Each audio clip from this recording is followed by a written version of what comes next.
আমার সেই গল্পটা এখনো শেষ হয়নি।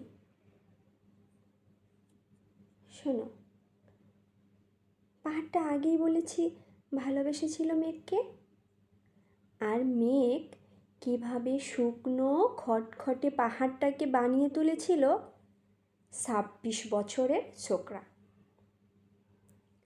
সে তো আগেই শুনেছ। সেদিন ছিল পাহাড়টার জন্মদিন।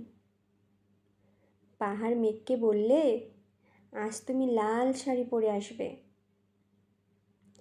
মেঘ পাহাড়কে বললে, আজ তোমায় স্নান করিয়ে দিব চন্দন জলে। ভালোবাসলে নারীরা হয়ে যায় নরম নদী, পুরুষেরা জ্বলন্ত কাঠ। সেইভাবে মেঘ ছিল পাহাড়ের আলিঙ্গনের আগুনে, পাহাড় ছিল মেঘের ঢেউ জলে। হঠাৎ আকাশ জুড়ে বেজে উঠল জ্বরের জগজম্ব। ঝাঁকড়া চুল উড়িয়ে ছিনতাইয়ের ভঙ্গিতে ছুটে এলো এক ঝাঁক হাওয়া। মেঘের আঁচলে টান মেরে বলল, ওঠ চুরি, তোর বিয়ে।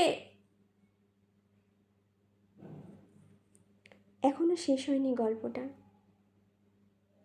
বজ্রের সঙ্গে মেঘের বিয়েটা হয়ে গেল ঠিকই,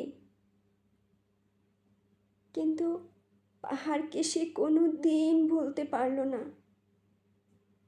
বিশ্বাস না হয় তো চিরে দেখতে পারো পাহাড়টার হাড় পাঁজর, ভেতরে থই থই করছে শত ঝর্ণার জল।